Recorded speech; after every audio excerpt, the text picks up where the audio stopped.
اچھا علی بھائی دو سوال اب اکٹھے کر دیتا ہوں، بڑے کرٹیکل ہیں. ایک تو یہ ہے کہ سیدنا علی رضی اللہ عنہ جو ہیں انہوں نے بھی تو حضرت امیر معاویہ رضی اللہ عنہ کی طرح اپنے بیٹے کو نامزد کیا ہے، اور دوسری چیز یہ ہے کہ اگر حضرت معاویہ رضی اللہ عنہ پر تنقید کی جاتی ہے تو پھر حضرت حسن رضی اللہ عنہ جو ہیں انہوں نے تو پوری کی پوری ہاتھ آئی ہوئی خلافت جو ہے ان کے حوالے کر دیا، تو ان کو اپنے سے افضل جان کے کیا ہوگا نا. جی جی اب یہ دو سوال لادہ ہیں آپ نے کر دی ہیں. یہ حدیث دیکھیں نا جی، 72 حدیثوں میں ہم نے یہ حدیث بھی ڈالی ہے، آپ 72 حدیثیں ذرا غور سے پڑھیں. یہ ایٹم بم ہے جو ہم نے پھینکا ہے کہ نبی صلی اللہ علیہ وسلم فرمایا کہ میری امت میں پہلا شخص جو میری سنت کو بدلے گا نا وہ بنو امیہ سے ہوگا. یہ کتاب الاوائل ہے امام ابن ابی عاصم کی. الاوائل یعنی کون کون سے کام ہیں جو پہلے ہوئے، انہوں نے سارے کام ہیں کہ پہلا سب سے پہلے بیٹھ کے خطبہ حضرت معاویہ نے شروع کیا. اس سے پہلے لوگ بیٹھ کے خطبہ نہیں دیتے تھے. اسے سب سے پہلا کام کیا ہوا؟ سب سے پہلے اللہ نے قلم کو پیدا کیا. الاوائل، اسی میں یہ بھی حدیث ہے، یہ اردو ترجمے سے یہ بھی شائع ہو چکی ہے، یہ بھی ایٹم بم چھوڑ دیتا گیا کہ میری امت کا پہلا شخص جو میری سنت کو بدلے گا وہ بنو امیہ سے ہوگا. شیخ زبیر صاحب اس کی سپورٹ میں تاریخ دمشق سے لیتے تھے، وہ ابن عساکر سے روایت کے یزید کے بارے میں. میں نے کہا شیخ صاحب یہ یزید کے بارے میں نہیں ہے، وہ تاریخی روایت ہے. یہ حدیث ہے تو ہم آپ کو بتاتے ہیں کس کے بارے میں، جس کے بارے میں البانی صاحب نے خود لکھ دیا ہے. سلسلہ حدیث صحیحہ میں یہ لیا ہے 1749 نمبر حدیث، اور البانی صاحب خود لکھتے ہیں کہ اس شخص سے وہ شخص مراد ہو سکتا ہے جس نے خلافت کو وراثت بنا دی ہے. اب بنو امیہ میں پہلے حاکم ہے حضرت عثمان، انہوں نے وراثت بنایا ہے اپنی حکمرانی کو. ان کا بیٹا یہ الفاظ آپ نے بالکل البانی صاحب والے البانی صاحب کے الفاظ ہیں، کیونکہ یہ بھی آپ پہ غلط تنقید ہوئی ہے. جی جی جی جی البانی جی صاحب کے الفاظ میں تھوڑی ہیر پھیر ہوئی ہے. ہیر پھیر نہیں، وہ کہ البانی صاحب کے الفاظ نہ پڑھ کے بتائیں کہ اس سے مراد وہ شخص ہو سکتا ہے جو وراثت بنا دے گا خلافت کو. ہاں یعنی اس کو اپنی اولاد میں ٹرانسفر کرے گا. اچھا خلافت میں وراثت کس نے بنانی ہے؟ بنو امیہ. یہ بھی یاد رکھیے گا. بنو امیہ میں سے پہلے جو خلیفہ ہے وہ خلیفہ راشد ہیں سیدنا عثمان غنی رضی اللہ تعالیٰ عنہ علیہ السلام. ان کا بیٹا ابان زندہ تھا، اس سے حدیثیں ہیں ہماری احادیث کی کتابوں میں. خلیفہ نہیں بنایا. دوسرے مسلمانوں کا اگر کوئی حکمران آیا تو حضرت معاویہ آیا. بخاری اٹھا کے دیکھ لیں، انہوں نے زبردستی مرنے سے 4 سال پہلے، اس میں میں نے حدیثیں شامل کی ہیں کہ اپنے بیٹے کو جو ہے خلیفہ نامزد کروایا. حضرت بکر صدیق کا بیٹا مخالفت کے لیے کھڑا ہوا، اس کو گرفتاری کا حکم دے دیا مروان نے جو گورنر تھا حضرت معاویہ کا. تو زبردستی تلوار کے دھونس کے اوپر، لہذا یہ بالکل جعلی ہے. اور اس کے گیس میں نے اسی میں مسند ہے ابھی یعلا کی 590 نمبر حدیث، اور مجموع الزوائد میں بھی 14782 موجود ہے. امام حیثمی بھی صحیح کہتے ہیں، شیخ حسین سلیم بھی اس کو صحیح کہتے ہیں. یہ لفظ سلیم اردو میں بولتے ہیں، لفظ سلیم ہے عربی میں سلیم. تو میں مولوی والی غلطیاں کر دینا نا، یہ کہہ دیا وہ کہہ دیا، حالانکہ خود بھی غلط بول رہے ہوتے ہیں. یہ اکثر کہتے ہیں سارے مولوی، احمد رضا خان صاحب نے لکھا ہے، اس سارے بریلوی دیوبندی اہل حدیث شیعہ چاروں یہ غلط پروننسیشن کرتے ہیں. یہ احمد رضا ہے، احمد رضا. تو یہ تو سارے ہی کر رہے ہیں، یہ لغت کی غلطیاں پکڑتے ہیں نا، تو ہم ان سے زیادہ پکڑ سکتے ہیں. تو یہ میں بتا رہا ہوں کہ یہ انہوں نے اس روایت کو صحیح کہا ہے کہ سیدنا علی کو جب زخم لگا، تو یہ میں نے حوالہ بھی دے دیا مسند ابی یعلا کا، تو ان کو کہا گیا کہ امیر المومنین آپ اپنا خلیفہ کسی کو نامزد کریں. حضرت علی نے کہا میں نہیں کروں گا. اس نے آگے سے بحث کی، انہوں نے کہا کہ اللہ نو کے منہ دکھاؤ گے، ہماری آپ امت کو اسی طرح چھوڑ کے جا رہے ہیں. انہوں نے کہا میں اسی طریقے سے چھوڑ کے جاؤں گا جس نبی صلی اللہ علیہ وسلم چھوڑ کے گئے تھے. اگر اللہ تعالیٰ بہتری سمجھے گا تمہیں کوئی بہتر حکمران دے دے گا، اور اگر اللہ تعالیٰ نے تمہیں آزمائش میں ڈالنا ہے تو وہ تو ڈالنا ہے، میں تو اس کے لیے کچھ نہیں کر سکتا. میں جو ہے وہ اللہ تعالیٰ کی بارگاہ میں اس طریقے سے مجرم نہیں بننا چاہتا ہوں اپنے اوپر کو بار لے کے. تو انہوں نے تو نبی صلی اللہ علیہ وسلم کی طرح یہ کیا. اور شیعہ سے بھی میری بات ہوئی، ثاقب اکبر صاحب سے بھی بات ہوئی کہ بتائیں کوئی روایت. وہ کہتے ہیں حسن ابن علی کو وہی صحابہ نے میٹنگ کی، ابن عباس نے، باقی انہوں نے خلیفہ چنا ہے. حضرت علی نے تو حضرت علی کس طرح خلیفہ نامزد کر سکتے تھے؟ وہ ملوکیت چلا ہی نہیں سکتے تھے. ان کو نبی صلی اللہ علیہ وسلم نے نہیں خلیفہ نامزد کیا تو انہوں نے آگے کیوں کرنا تھا کسی کو؟ کہتے ہیں جی علی لالچ رکھتے تھے خلافت کی، نعوذ باللہ من ذالک.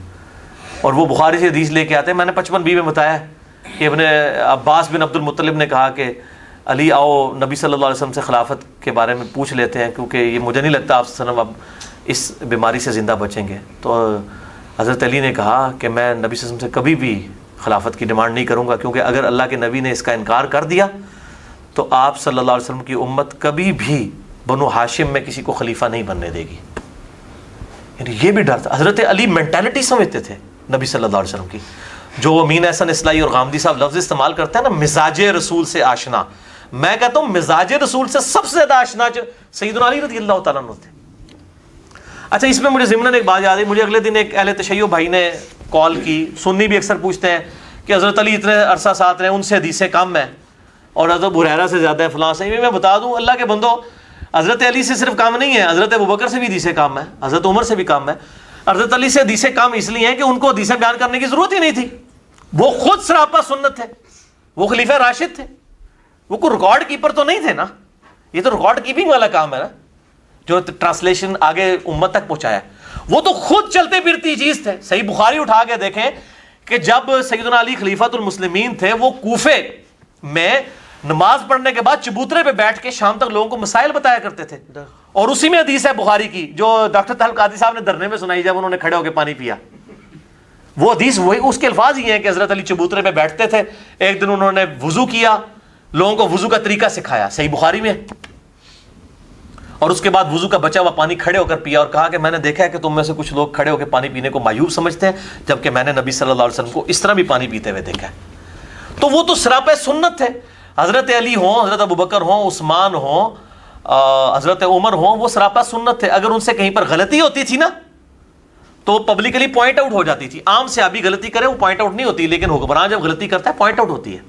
حضرت عمر نے جب حج تمتع پہ پابندی لگائی ہے، پوائنٹ آؤٹ ہوئی ہے.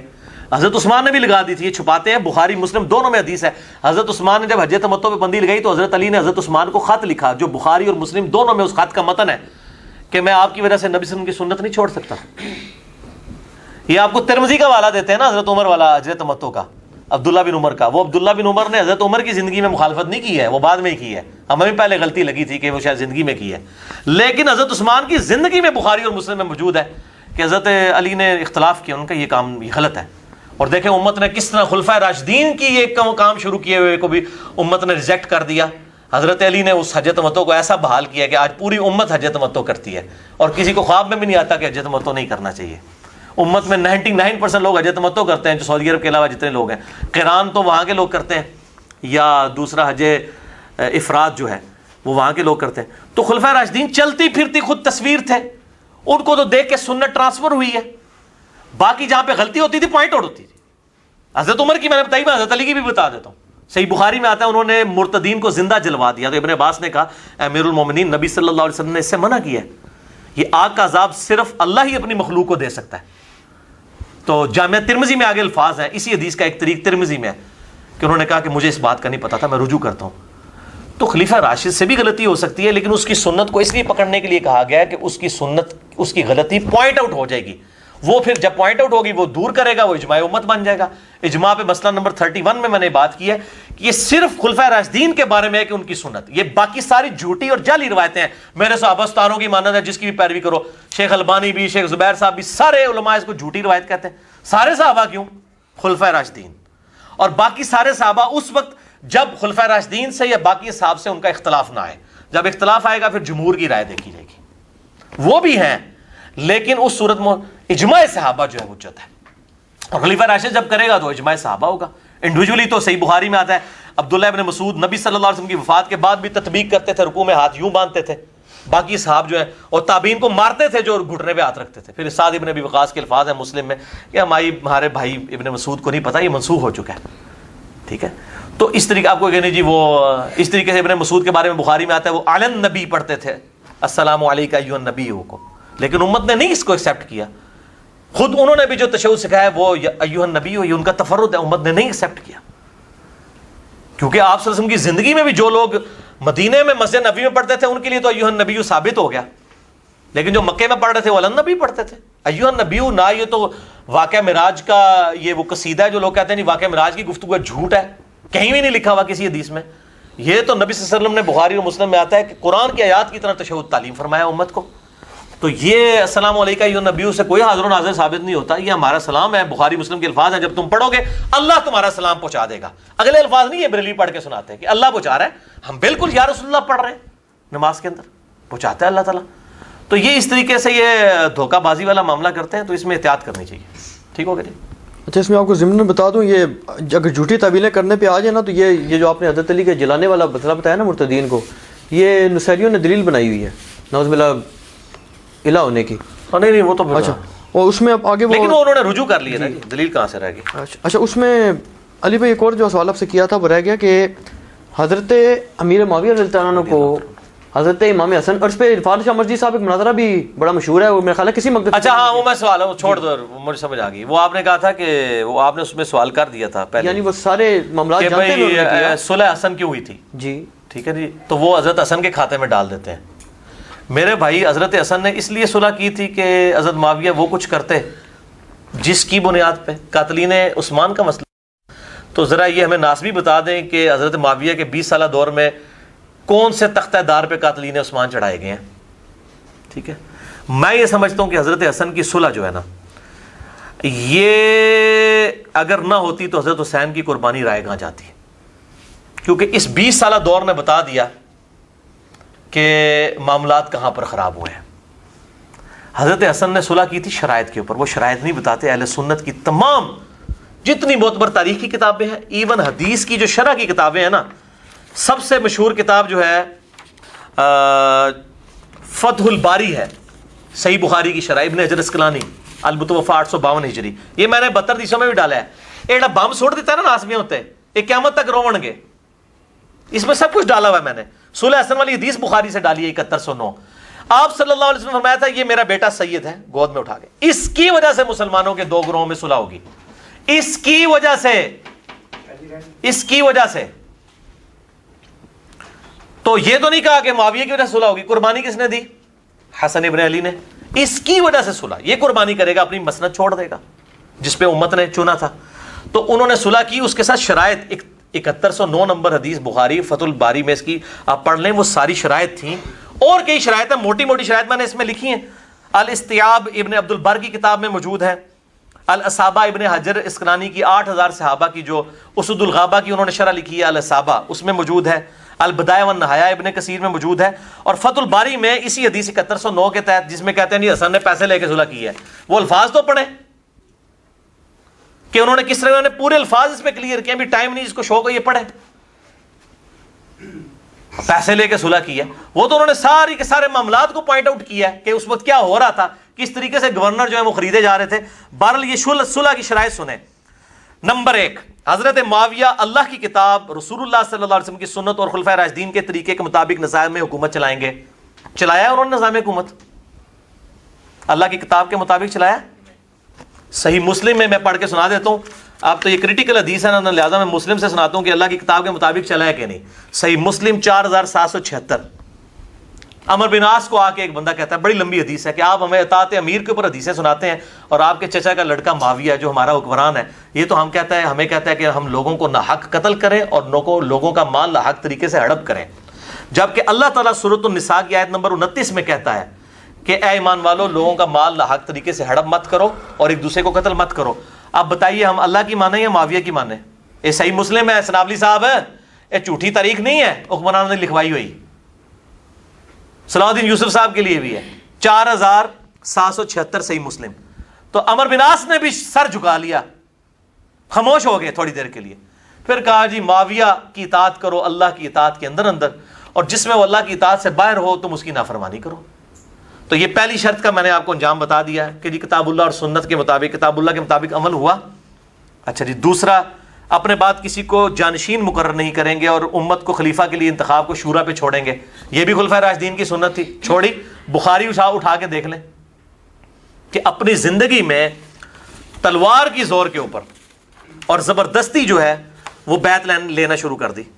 صحیح بخاری 4827 نمبر حدیث ہے، مروان بن حکم نے کہا کہ امیر المومنین معاویہ بن ابی سفیان کو اللہ تعالیٰ نے یہ بات سجھائی ہے امت کے وسیع تر مفاد میں، وہ چاہتے ہیں اپنے بعد اپنے بیٹے کو خلیفہ نامزد کرتے ہیں، اور حاکم میں اور سنن نسائی الکبریٰ میں موجود ہے، جس طرح کہ ابوبکر نے عمر کو کر دیا تھا۔ دیکھو عمر بیٹے تھے ابوبکر کے، یہ پوری روایتیں، میں پھر اور پاس ٹور پاؤں گا، جس کو شوق ہے یہ پڑھیں، میں نے اس میں یہ ساری روایتیں لکھی ہیں میرے بھائیوں، ساری کی ساری روایتیں۔ تو یہ ان لوگوں نے دھوکہ دیا ہے، اور یہ کوئی انہوں نے پھر شورا کے اوپر نہیں چھوڑا، زبردستی جو ہے وہ امت کے اوپر وہ سب کی ساری چیزیں جو ہیں وہ مسلط ہو گئیں۔ اس کے بعد سنیں تیسری شرط، سیدنا علی کی جماعت کے لوگ جو صلح کے بعد ہتھیار ڈال چکے ہیں، یہاں پہ بھی پیپلز پارٹی کی حکومت آتی ہے، مسلم لیگ کے لوگ فارغ، مسلم کی حکومت آئی، پیپلز پارٹی کے لوگ فارغ، انہوں نے اور ساڑھے لوگوں نے تو ان سے انتقامی کارروائی نہ کی جائے، اور انتقامی کارروائیوں کی ایک پوری داستان ہے۔ اس سے بڑا کیا انتقام ہے کہ دور میں لعنت کی جائے صحابہ کرام پر، ممبروں پہ، سیدنا علی پر، نعوذ باللہ۔ اور چوتھا کہ آل محمد کے لیے خمس جو مال غنیمت میں سے مال فے میں سے حصہ جو اللہ نے قرآن میں مقرر کیا سورۃ الانفال کے اندر وہ آل محمد کو ملے. کہتے ہیں وظیفہ لگ گیا تھا حضرت حسن کا, او وظیفہ پائی معاویہ نے نہیں لایا, وہ اللہ نے لایا ہوا ہے اہل بیت دا. دیکھو فراڈ کرتے ہیں لوگوں کو صحیح بات بتائیں, مطلب جھوٹی وکالت تو نہ کریں نا, سچی وکالت کریں. تو یہ ساری حدیثیں میں نے ان کے پورے کے پورے معاملات لکھے ہیں. اچھا ان ساری حدیثوں کے بارے میں نا ترمذی سے روایت پیش کریں گے جی, نبی صلی اللہ علیہ وسلم نے دعا کی تھی ہادی اور مہدی بنا حضرت معاویہ کے لیے رضی اللہ تعالیٰ عنہ. حالانکہ اس حدیث کو کتنے محدثین ضعیف سمجھتے ہیں, امام حاکم, امام نسائی اور کئی ائمہ. باقی لوگ اسے حسن درجے تک لے جاتے ہیں, البانی صاحب اور شیخ زبیر صاحب. صحیح نہیں, حسن تک. اور کہتے ہیں کہ بس یہ حدیث سے سارے معاملات کور ہو گئے. ہم یہ کہتے ہیں ہادی اور مہدی جس کے لیے دعا کی ہے اس کے اعمال ویسے ہوں گے جو بخاری اور مسلم میں آئے ہیں کہ لوگوں کو ناحق قتل کریں گے, وہ لوگوں کا مال حرام طریقے سے لوٹا جائے گا, سنتوں کو بدلا جائے گا. کتنی میں نے روایتیں بخاری مسلم کی, باقی تو چھوڑ دیں. اگر یہ کریکٹر آپ سمجھتے ہیں ہادی اور مہدی دعا قبول ہوئی ہے اور یہ کریکٹر ہے تو آپ پھر خود فیصلہ کر لیجئے. یا تو آپ کہہ دیں دعا قبول نہیں ہوئی, یا کہہ دیں آپ کے حدیث ہی جعلی ہے. تو میں تو یہ نہیں کہتا کہ دعا قبول نہیں ہوئی, حالانکہ اس کے بھی چانس ہوتے ہیں. آپ سمجھ کی ضروری نہیں ہر دعا اللہ تعالیٰ بعض اوقات واپس بھی کر دیں. ہم دوسری طرف جاتے ہیں کہ یہ حدیث ہم ان محدثین کے ساتھ ہیں جو اس روایت کو صحیح نہیں سمجھتے, وہ فٹنگ ہی نہیں بیٹھتی اس کے ساتھ, ان اعمال کے ساتھ نہیں نا فٹنگ بیٹھتی. اگر بیٹھ جائے تو ہم مان لیں, ٹھیک ہے. اور دوسری روایت جو مسلم میں ہے کہ خدا اس کا پیٹ نہ بھرے, اور اس کے ساتھ وہ کہتے ہیں کہ جی اوپر حدیثیں پڑھے, اوپر لکھا ہوا ہے کہ نبی صلی اللہ علیہ وسلم نے کہا کہ میں بھی ایک انسان ہوں, اگر کسی کے لیے بدعا کر دوں تو اے اللہ اس کو دعا بنا دینا. تو یہ حضرت معاویہ کو دعا دی ہے نبی صلی اللہ علیہ وسلم نے. اچھا, اور پوری گل پڑھو, اس میں الفاظ ہیں کہ اگر وہ اس چیز کا اہل نہ ہو جس کو میں بدعا دے رہا ہوں, اگر اہل نہ ہو تو پھر دعا بنا دینا. اگر وہ اس بدعا کا اہل تھا پھر وہ بدعا ہی رہے گی. اور اس معاملے میں بدعا رہی, کیونکہ اسی کا طریق جو دلائل النبوہ میں, یہ میں نے سارے ڈالے ہیں امام بہیقی کی کتاب میں, اس میں راوی آگے کہتا ہے کہ نبی صلی اللہ علیہ وسلم کی دعا ان کے حق میں قبول ہوئی اور معاویہ کا پیٹ پوری زندگی نہیں بھرا. اور یہ روایت آدھی لکھی, شیخ غلام مصطفیٰ ظہیر نے بھی آدھی لکھی, حضرت معاویہ کے دفاع پہ 150 صفحہ کالا کیا, اور یہ والی روایت آدھی لکھی. آگے راوی کا فام بتایا نا, سلف کا فام, پوری زندگی پیٹ نہیں بھرا. ٹھیک ہے جی. تو یہ باتیں کرتے ہیں لیکن وہ آدھی باتیں بتاتے ہیں. ہم احترام کے دائرے کے اندر, اب یہ کہیں گے جی جب ڈسکس کر رہے ہیں تو میرے بھائی علم کے میدان میں جذبات تو نہیں ہوں گے نا, چیزیں ڈسکس ہوں گی. میں پھر کہوں گا کہ اہل حدیث سب سے بڑے گستاخ ہیں صحابہ کے, اگر یہ رول مان لیا جائے. یہ ہر ممبر پہ کہتے ہیں کہ حج تمتع پہ پابندی لگی, حضرت ابن عمر نے مخالفت کی, اور ان کا میرے باپ پہ تو شریعت نازل نہیں ہوئی ہے, اور طلاق کے مسئلے میں تو بڑی گستاخی کرتے ہیں حضرت عمر کے معاملے میں. تو ہم یہ کہتے ہیں حضرت عمر کی غلطیاں کیوں آپ بیان کرتے ہیں. اچھا, پھر وہ حدیث مسند احمد سے بیان کرتے ہیں کہ ابن عباس کو کسی نے کہا کہ ابو بکر عمر کا یہ قول ہے, انہوں نے کہا میں تمہیں حدیث سناتا ہوں اور تم جو ہے وہ ابو بکر عمر کا قول بتاتے ہو, قریب آسمان سے پتھر نازل ہو پڑے. تو یہ حضرت ابو بکر عمر کو نبی صلی اللہ علیہ وسلم کے مقابلے پہ جو کھڑا کرتے ہیں اس طریقے سے, یہ تو خود کر رہے ہوتے ہیں. آپ کروڑوں معاویہ لے, ایک حضرت عمر کے برابر نہیں ہے رضی اللہ عنہم اجمعین. میں تو رضی اللہ تعالیٰ عنہ ہی کہتا ہوں, دعائے خیر ہی کرتا ہوں سب کے لیے, کیونکہ میں ان کو صحابی مانتا ہوں, میں ان کو نعوذ باللہ منافق نہیں مانتا رافضیوں کی طرح. بلکہ اصول کافی میں بھی بلکہ یہ نہج البلاغہ میں سیدنا علی کے جو خطوط ہیں معاویہ کے لیے وہ السلام علیکم سے شروع ہوتے ہیں, کوئی منافقانہ اس میں معاملات نہیں ہیں, لیکن غلطی اپنی جگہ پہ. اچھا.